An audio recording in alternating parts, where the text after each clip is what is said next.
Thank you all for coming today to the press conference. This is the wrap-up of our IMF visit that we've been in Sri Lanka for the past 2 weeks. We've been here discussing the Article 4 consultation with the authorities. The Article 4 consultation is the annual discussion that the IMF has with each and every one of our member countries on a regular basis about broad macroeconomic policies, and in those discussions we try and take a step back and look at the economy from a broader perspective. We've also had discussions with the government on a possible follow-up arrangement to the standby facility that supported Sri Lanka's economic reforms since 2009. And I'll touch upon that a little bit later. You will have already seen the central bank statement regarding that issue. But let me just step back and start with a brief description of how we see macroeconomic developments in Sri Lanka, and then touch on our discussions, and then open it up to questions. My name is John Nelmes. I'm the mission chief for Sri Lanka, and to my right is Dr. Koshi Matai, our res rep, who you all know very well.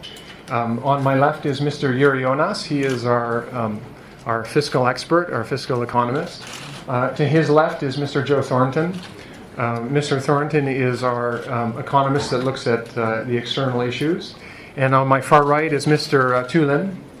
And Mr. Tulin is our specialist that looks at the real sector and the monetary sector. So I think that we recognize here that Sri Lanka has achieved notable progress in a number of areas over recent years. And as I said, as part of the Article 4 consultation, we try and step back and look at things from a much broader perspective. The progress has been notable in many areas. Growth has been quite robust over the last few years. Inflation has declined from well in the double digits down into single digits, and fiscal consolidation and external adjustment have taken place. And these, stepping back from a broader perspective, these are all very welcome developments. They were supported by the standby arrangement that the IMF had with Sri Lanka, and that was concluded last July. 2012 continued an economic adjustment in Sri Lanka. The economy was adjusting to bold policy measures that were undertaken earlier in the year, designed to address emerging imbalances. And partly as a consequence of those measures, credit growth has begun to slow in the country from very high levels previously. The external imbalance has adjusted, and at the end of last year, we see that a small balance of payment surplus was achieved. The trade deficit also narrowed, and domestic demand slowed to a more sustainable pace. At the same time, the global economic conditions remained very challenging last year for Sri Lanka, and particularly growth in Sri Lanka's main trading partners, the US and the EU, were quite weak. As you all well know, too, there was a drought throughout most of the year that tended to undermine agriculture production. And as a consequence of these factors, we see that growth last year probably reached the level of about 6%. That's real GDP growth in 2012 of around 6%. And inflation rose close to double digits. For 2013, let me turn to 2013, real GDP growth, the IMF is now projecting, will pick up modestly this year to about 6.25% of GDP. The recovery will be constrained by the need to continue fiscal consolidation and to bring the budget down to around 5.8% of GDP. and we think that this is appropriate given still relatively high public sector debt levels. As well, inflation is high, as I mentioned, in the high single digits, and that will constrain the amount of space that monetary policy has for easing. Trading partners' growth will also remain somewhat tepid in 2013. Our latest World Economic Outlook update shows that growth in the US and in the EU is going to remain relatively subdued. So with these factors and with growth coming in projected at around 6.25%, we think that an excess supply gap will emerge in Sri Lanka this year, and that will contribute to bringing down inflation pressures. So we see that inflation will come from high single digits and then decline through the year and end the year. Right now, our projection puts inflation at the end of the year somewhere around 8%.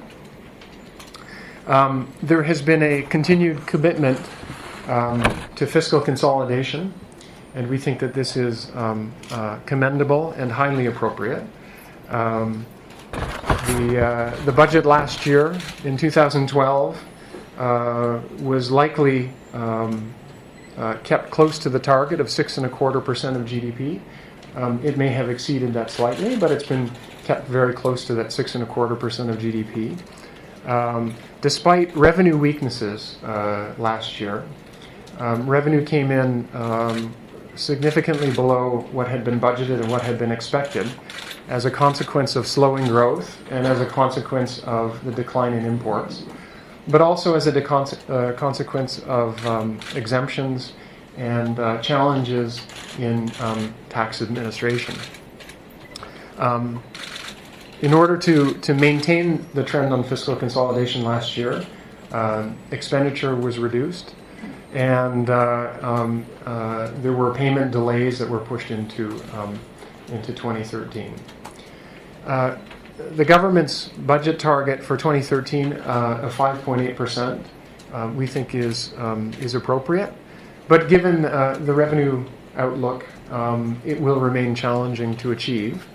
And revenues now in Sri Lanka are tax revenues, less than 11.5% of GDP. Those are among the lowest in the region.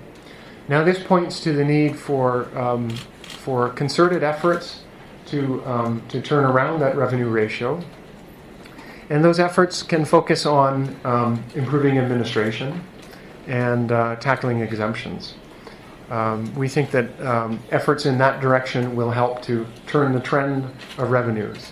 And this is important because a higher revenue to GDP ratio will help to finance capital spending and avoid the types of reductions in capital spending that have occurred in 2012, and maintaining public investment expenditures is very important for improving the medium-term growth path of the country, the non-inflationary growth path of the country. And at the same time, it's also critical that the government safeguards spending on the social sectors, that the government does not resort to reductions in core social sector expenditures such as health and education, and we believe in that very firmly.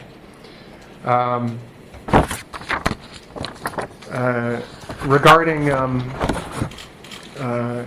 the performance of the two state-owned energy companies, the CEB and the CPC, it was a challenging year for the CB and the CPC, reflecting the drought that took place in the country, and that caused a shift from hydro production of electricity towards more expensive thermal production, and losses in those two companies increased. The solution to this is a complex one, and it really relies on two factors.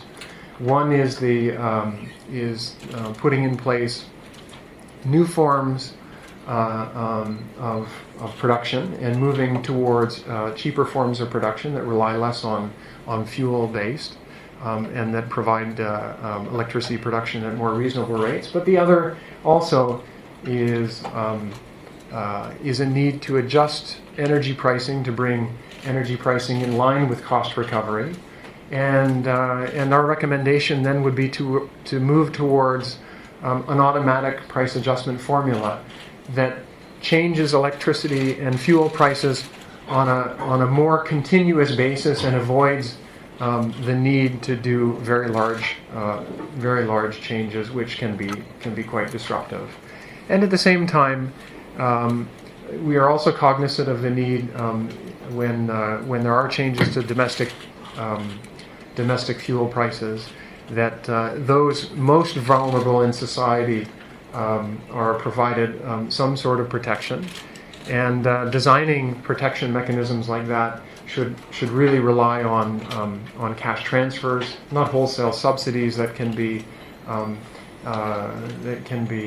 enjoyed by a larger segment of society, but those that are targeted on those most in need, and typically other countries have experience with these types of subsidies that are cash transfer subsidies. So that's our general view of the macroeconomic situation. Now let me speak a little bit about our discussions on another program where the IMF might be able to provide support to the reform agenda of Sri Lanka. We had very productive and useful discussions on the possibility of a new program with the IMF and designing a reform program in Sri Lanka that the IMF could support. These discussions tackled a number of issues, and we looked at a number of issues, including further fiscal reforms and related reforms that would help consolidate and indeed expand on the progress that was made under the SBA. The authorities, from a very broad perspective, agreed with the thrust of these reforms, and they agreed with the general objectives of these reforms. And they noted that they had plans in which they would undertake and move towards these objectives on their own appropriate time frame. We will stay in very close contact with the authorities as they implement their reform program, and we will continue to enjoy a very close partnership between the IMF and Sri Lanka. But at this point in time, we will not be moving forward with an actual program, as you've seen from the central bank statement. So let me stop there and open it up to questions, and I'd be happy to take questions that you may have. And if you could please identify yourself and then pose a question, and we'll do the best to answer. Thank you very much.